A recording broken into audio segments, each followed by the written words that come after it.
Bristlenose Plecos. Everybody loves them. What's the secret to breeding them? Let's find out.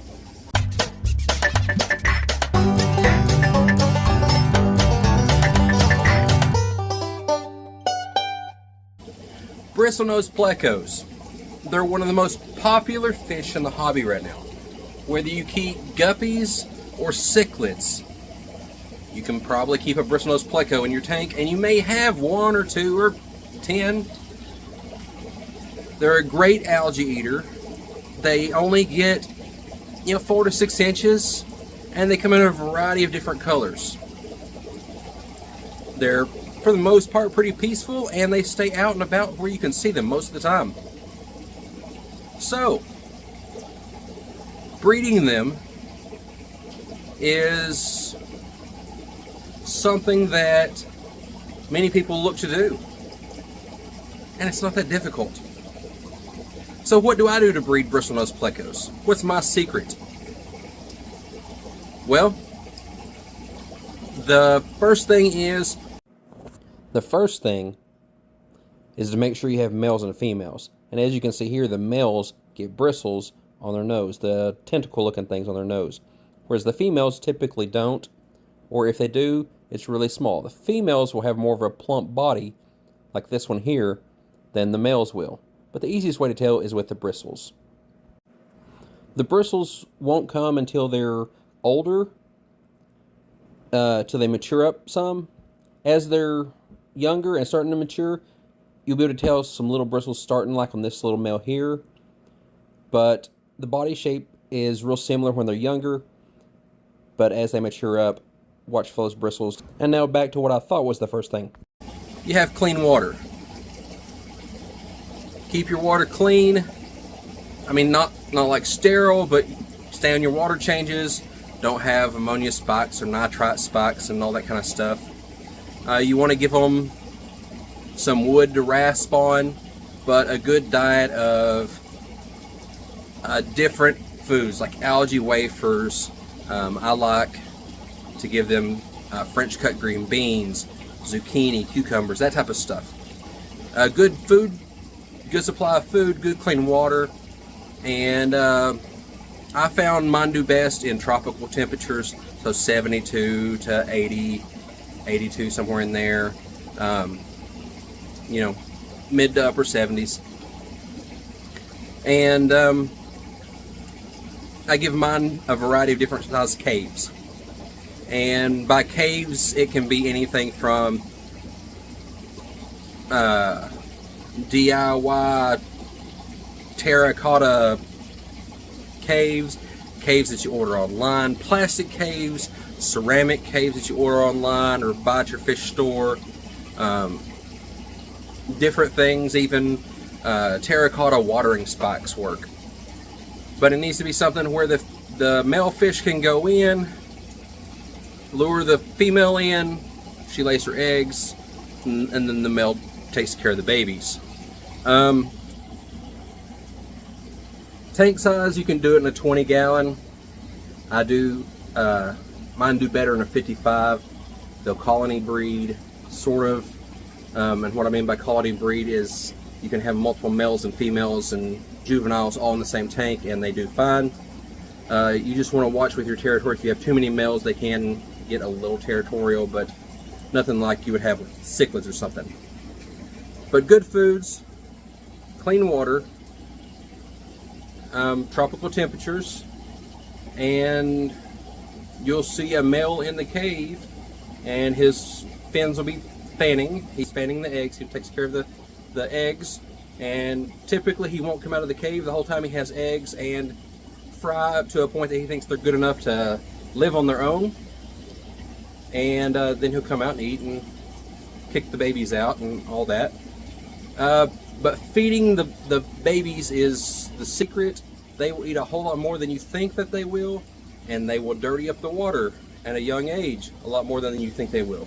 So stay on your water changes, stay on a lot more food than what you think you give them, and you will have a ton of bristlenose. So I get a lot of questions about breeding bristlenose. One of the main questions is, do I have to take the babies out? Do I have to remove the parents? Do I have to remove the babies? That type of thing. You don't have to.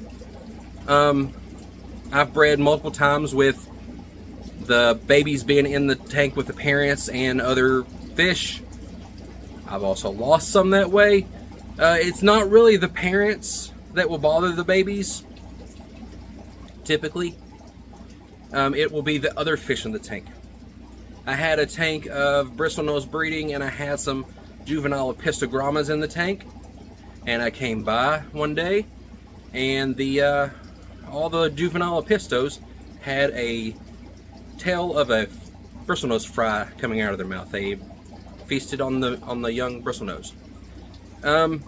So I do sometimes remove the eggs, the fry, from the parent's tank, but not always. Benefits of removing the fry or the parents. If you have the fry by themselves, you don't have to worry about any predators in the tank, any other fish eating them. You can keep a better eye on them, make sure they're getting enough food, and you can have them in a smaller tank so they can find the food easier, and that you can do your water changes better on that tank than you could, say, at 55. You can remove the eggs as soon as they're laid. Most of the time they'll hatch out fine. You can use an egg tumbler if you'd like to keep them aerated. I don't always do that. I often don't do that. I just put them in a tank in the cave on their own, and they hatch out fine. You can leave the father with them, or you can remove him. He won't want to get out of the cave typically, so sometimes it can take some coercing. You can flush the fish out of the cave sometimes by filling it up with water and pouring the water out and repeating that until all the fry come out. For the first couple days, they'll be eating on their egg yolks, on their egg sacs, but still give the fry food, because as soon as it's gone, as soon as the egg sac's gone, the egg yolk's gone, they will basically start starving. Another question that I get is, how many caves do I have to have, and do I even have to have caves? That's kind of a loaded question. Officially, yeah, you gotta have caves for them to breed, but not all of the bristlenose have got that memo.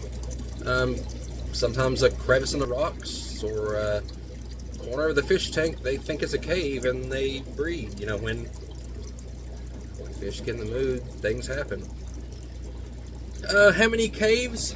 Typically, I suggest one per fish, whether male or female, plus a couple. So the answer is more.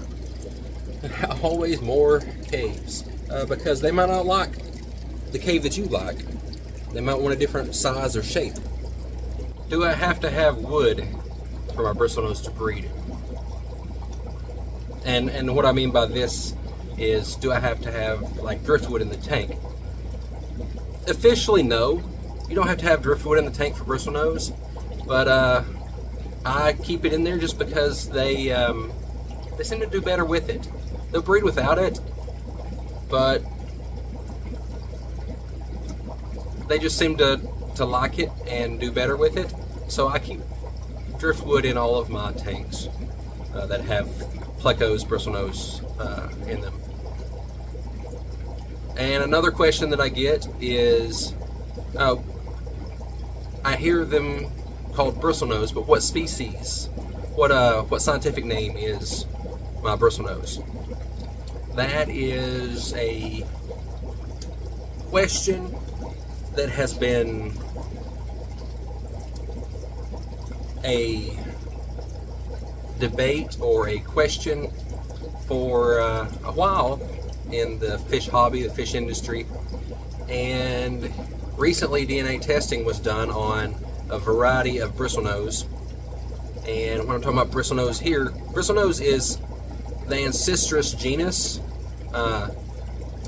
So there's a variety of species in the Ancistrus genus, and they get bristles on their nose, so they're bristlenose. But when we're talking about bristlenose here, we're talking about your regular varieties. Let's say regular, like your common bristlenose, your albino bristlenose, your super red bristlenose, calico bristlenose, snow white bristlenose, green dragon, all those varieties like that. They're all color morphs or color varieties or strains of the same thing. But what species is that? The study, the DNA testing that was done, showed that they're all the same. All of those are all the same, which we knew, and that they were hybrids. So your bristlenose that you'll get from like your pet stores and stuff like that, they're hybrids. Your super reds, your calicos, your snow whites, your chocolates, albinos, they're all hybrids. They've been in the hobby and intermixed so much that there is a variety of species in that mix. So they don't have a scientific name.